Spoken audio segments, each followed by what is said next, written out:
안녕하세요. 강사 박은진입니다. 오늘 여러분들과 함께 나눌 이야기의 주제는요, 바로 자존감에 대한 이야기입니다. 우리가 일을 하면서 자존감이 굉장히 많이 필요하잖아요. 그래서 그 자존감 증진을 할 수 있는 가장 좋은 방법을 한 가지 알려드릴 건데요. 그 전에 앞서서 그거 아세요, 여러분? 혹시 세상에서 가장 맛없는 감이 있다고 하는데 그게 뭘까요? 네, 그건 바로 열등감이라고 합니다. 그럼 반대로 세상에서 가장 맛있는 감은요? 다들 눈치채셨죠? 네, 자존감이죠. 자, 이 세상에서 가장 맛있는 감, 그 자존감을 높일 수 있는 그 최고의 방법, 보다시피 긍정 스트로크라는 게 있는데요. 이게 무엇인지 지금부터 한번 살펴보도록 하겠습니다. 이 시간을 통해서 긍정 스트로크를 이해하고 본인에게 실제로 적용을 해볼 수 있도록, 그리고 그 실천을 통해 나의 자존감 증진에 도움을 받을 수 있도록 해보겠습니다. 마지막으로 나 스스로를 위로하는 방법에 대해서도 한번 함께 알아보겠습니다. 우리가 그 세일즈를 하다 보면은 참 여러 가지 상황에 맞닥뜨리게 되죠. 근데 좀 힘든 상황들이 있어요. 같이 보면은 기껏 힘들게 용기 내서 막 전화를 했어요. 근데 수학이 넘어서 이렇게 이야기를 하네요. 바쁘니까 전화하지 마세요. 어때요? 속상하죠. 마음이 아프죠. 짜증도 나고. 전화 연락해서요. 시간, 약속, 장소까지 다 정했어요. 고객 회사 앞으로 찾아갔습니다. 그리고 전화를 했죠. 그랬더니 고객이 저 갑자기 회의에 들어가야 돼서요. 나중에 오세요. 이건 뭐죠? 완전 난감하죠. 정말 기운이 확 빠져버리는 상황입니다. 또 상품 설명할 때 분명히 거의 99.99999%는 나한테 계약을 할 것처럼 그렇게 하셨어요. 그런데 고객한테 전화가 왔어요. 저 죄송하지만 다른 회사 상품을 하기로 했어요. 진짜 난감하죠. 화도 나죠. 그러다 보니까 이번 달 실적이 영 만족스럽지 못하다는 사실. 사실 우리는 일을 하면서 이런 일들을 의외로 종종 겪게 됩니다. 근데 어떠세요? 여러분들 이런 일을 겪으실 때 어떤 생각하십니까? 혹시 나 왜 이러지? 나 왜 이렇게 못하는 거지? 난 왜 안 되지? 나 이 일이 안 맞는 건가? 뭐 이런 생각하시나요? 글쎄요. 문제가 생겼다고 내 탓을 한다고 과연 그 문제가 해결될까요? 괜히 내 탓만 한다고 해서는 자존감만 그냥 바닥에 뚝뚝 떨어지기 마련이죠. 여러분, 문제는 굉장히 객관적이고 이성적으로 바라봐야 됩니다. 자기계발의 아버지이신 데일 카네기 선생님이 계세요. 그분은 문제가 발생을 하면 한번 이렇게 해보라고 알려주십니다. 첫 번째, 문제가 무엇인지, 문제의 원인은 무엇인지, 가능한 해결책은 무엇인지, 마지막으로 최선의 해결책은 무엇인지 한번 질문을 해보고 그것을 써보라 라는 거죠. 여기에서 중요한 건 써보는 거예요. 이것을 그냥 머릿속으로만 그냥 생각하는 것이 아니라 그 생각을 직접 종이에다가 써보는 거죠. 이렇게 써보는 작업을 통해서 내 생각이 정리가 되고 좀 더 이성적이 되고 객관적으로 바라볼 수 있다는 사실. 문제는 이렇게 해결을 해야 되는 거고요. 오히려 이렇게 문제가 생겼을 때 나도 되게 힘들고 속상하잖아요. 그러니까 내 탓을 하지 말고 오히려 나를 위로해주고 격려해주는 그런 긍정적인 자극을 더 많이 줘야 할 필요가 있다는 거죠. 자, 심리학 용어 중에 스트로크라는 말이 있습니다. 스트로크는 쉽게 이야기하면 자극이에요. 예를 들면 웃으면서 인사하기, 악수하기, 그리고 안아주기 이런 것들은 긍정적인 스트로크라고 합니다. 반면에 욕하기, 짜증내기, 때리기, 째려보기 이런 것들은 부정 스트로크라고 하죠. 우리는 태어나서 지금까지 계속 긴 시간을 살면서 수없이 많은 긍정 스트로크와 부정 스트로크에 노출이 되어져 있고요. 우리가 주고 받는 과정들을 많이 겪습니다. 그럼 이 시점에서 한번 생각해 보세요.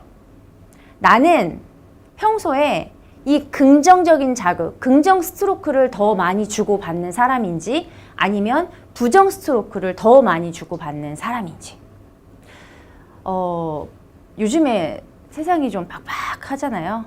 그러다 보니까 안타까운 사실은 긍정적인 것보다는 부정적 스트로크에 더 많이 노출되어 있는 분들이 상당수 있더라고요. 참 안타까운 사실이에요. 중요한 건 뭐죠?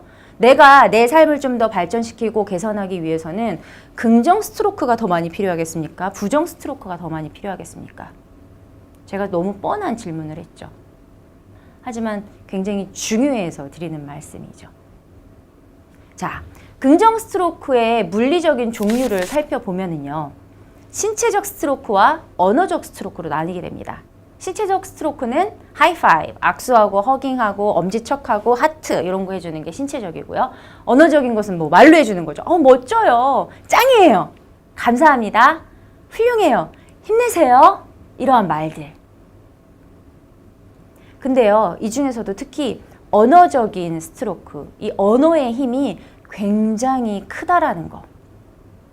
여러분, 말의 힘이 굉장히 큰 영향력을 미친다는 거 알고 계시죠? 제가 재밌는 걸 하나 보여드릴게요. 몇 년 전에 제가 실험을 한 가지 해봤어요. 직접. 유리병에다가요, 방금 갓 지은 밥을 넣어놓고 그 앞에다가 미워해라는 스티커를 하나 붙이고 사랑해라는 스티커를 하나씩 붙였어요. 그리고 이 미워해 밥에는요, 제가 하루에도 몇 번씩 미워, 짜증나, 재수없어 죽겠어. 그리고 제가 막 스트레스 받으면 거기다 막 욕하고. 반대로 사랑해라는 밥에는 사랑해, 고마워, 예쁘다 이런 이야기를 시간이 날 때마다 수시로 해줬죠. 재밌는 사실은요, 한 달 뒤에 제 눈을 의심하는 일이 벌어졌다는 겁니다. 보시겠어요? 미워의 밥 뚜껑을 열었더니요, 일단 냄새가 장난이 아니에요. 그리고 보시는 것처럼 좀 보기 흉측한 거의 시커먼 곰팡이가 잔뜩 피어져 있었고요. 사랑의 밥 뚜껑을 열었더니 냄새가 의외로 덜하더라고요. 그리고 그 안을 보면은 뽀얗게 하얀 솜사탕 같은 곰팡이가 피어 있었다는 거죠. 어떠세요? 신기하죠? 근데 저는요, 이 실험의 결과를 보고 무서웠어요. 하물며 미물들도 이렇게 말에 영향을 받는데 사람은 오죽할까? 라는 생각이 들었죠. 생각해 보세요, 여러분. 내가 하루에 내뱉는 말 중에, 듣는 말 중에 긍정적인 말이 더 많은지 부정적인 더 말이 많은지, 그리고 내가 나 스스로를 향해 하는 이야기조차도 너는 왜 이거밖에 못해? 라는 말보다는 그래, 너 할 수 있어. 이런 말들을 더 많이 하시나요? 우리가 하는 일들은 쉽지 않습니다. 때로는 상처 많이 받아요. 그래서 우리가 우리 스스로를 위로해주고 격려해줄 필요가 분명히 있다는 거죠. 혹시 최근에 좀 힘든 일을 겪으셨나요? 상처를 받으셨어요? 위로와 격려가 필요하십니까? 남들한테 위로와 격려 받으려고 하지 마시고요. 스스로 해주세요. 스스로를 사랑해주세요. 그래야 남들도 나를 사랑하죠. 혹시 내가 간혹 힘들고 괴롭다라는 생각이 드시면은요, 주무시기 전에 또는 내 방에 혼자 들어가서 조용히 눈을 감고 스스로에게 위로를 해주세요. 이렇게 말이죠. 너 자신을 믿어. 넌 잘할 수 있어. 난 네가 현명하다고 믿어. 네 삶의 주인은 너야. 너는 특별하고 소중한 존재야. 두려워하지 말고 힘을 내. 너는 용기 있는 선택을 했어. 대단해. 이렇게 말이죠.